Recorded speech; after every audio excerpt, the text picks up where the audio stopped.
টি-20 বিশ্বকাপ শেষ হয়ে গেল, ভারত চ্যাম্পিয়ন হয়েছে। এখনও ঘূর্ণিঝড়ের কবলে দুই দেশই চ্যাম্পিয়ন এবং রানার আপ দুই দেশই ওয়েস্ট ইন্ডিজে বন্দী হয়ে আছে, ঘূর্ণিঝড়ের কবলে পড়েছে। 2 দিন থেকে তারা বন্দী হয়ে আছে, তারা এখনও দেশে ফিরতে পারেনি। এরই মাঝে আইসিসি এবারের টি-20 বিশ্বকাপের বেস্ট 11 ঘোষণা করেছে, বলা যায় যে বেস্ট 12 ঘোষণা করেছে। কিন্তু সেখানে আশ্চর্যজনকভাবে হলেও রানার আপ দল সাউথ আফ্রিকার একজন খেলোয়াড়ও বেস্ট 11-এর সুযোগ পাননি। একমাত্র ক্রিকেটার হিসেবে দ্বাদশ ব্যক্তি হিসেবে জায়গা হয়েছে এন্ড্রিক নরকিয়া।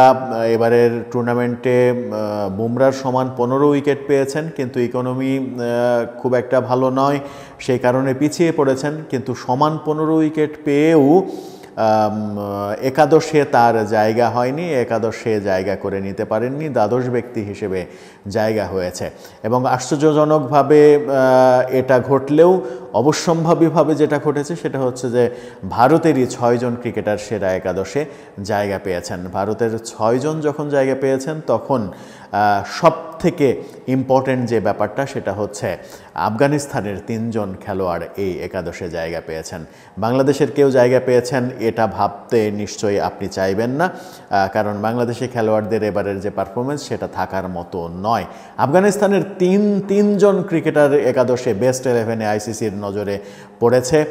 ওয়েস্ট ইন্ডিজের একজন এবং অস্ট্রেলিয়ার একজন, এই হচ্ছে 4 দেশ মিলিয়ে একাদশ গড়েছে আইসিসি, যেখানে সাউথ আফ্রিকা সুযোগ পায়নি। চলুন দেখে নেওয়া যাক আইসিসির সেরা একাদশে কারা সুযোগ পেলেন। আইসিসির দৃষ্টিতে সেরা একাদশে যেটা নির্ধারিত হয়েছে সেখানে ভারতের অধিনায়ক রোহিত শর্মাকেই তারা অধিনায়ক করেছে এবং ওপেনিংয়ে রোহিত শর্মার পার্টনার হিসেবে তারা দিয়েছে রহমানুল্লাহ গুরবাজকে। আফগানিস্তানের উইকেট রক্ষক গুরবাজ এবারের টি-20 বিশ্বকাপে দুর্দান্ত ব্যাটিং করে সর্বোচ্চ 287 রান সংগ্রহ করেছেন এবং সর্বোচ্চ এই রান করার ফলে তিনি একাদশে ওপেনিংয়ে চয়েস হিসেবে চলে এসেছেন। 257 রান করেছেন রোহিত শর্মা, দ্বিতীয় সর্বোচ্চ রান। রোহিত শর্মা এবং গুরবাজের পর যারা জায়গা পেয়েছেন তারা হলেন ওয়েস্ট ইন্ডিজের নিকোলাস পুরান, দুর্দান্ত খেলেছেন নিকোলাস পুরান, অবশ্যম্ভাবীভাবে জায়গা পেয়েছেন। সূর্যকুমার যাদব রয়েছেন এই একাদশে। অস্ট্রেলিয়ান মার্ক স্টোইনিস তিনি জায়গা করে নিয়েছেন মিডল অর্ডার ব্যাটসম্যান হিসেবে। হার্দিক পান্ডিয়া রয়েছেন। অক্ষর প্যাটেল দুর্দান্ত অলরাউন্ড পারফরমেন্সের কারণে তিনি চলে এসেছেন আইসিসির সেরা একাদশে।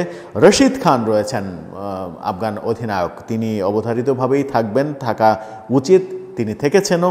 জাসপ্রীত বুমরা যার বিকল্প আসলে নেই, টুর্নামেন্ট সেরা বোলার হয়েছেন তিনি।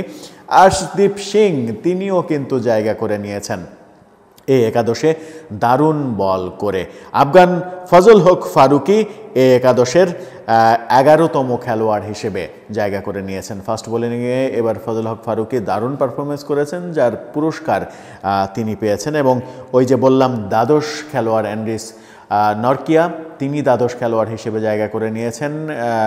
বেস্ট 11-এ জায়গা হয়নি তিনি সহ সাউথ আফ্রিকার একজন ক্রিকেটারেরও। সেখানে বাংলাদেশের একজন ক্রিকেটারের জায়গা পাওয়ার স্বপ্ন দেখাটা আমার মনে হয় ভুল স্বপ্নই হবে।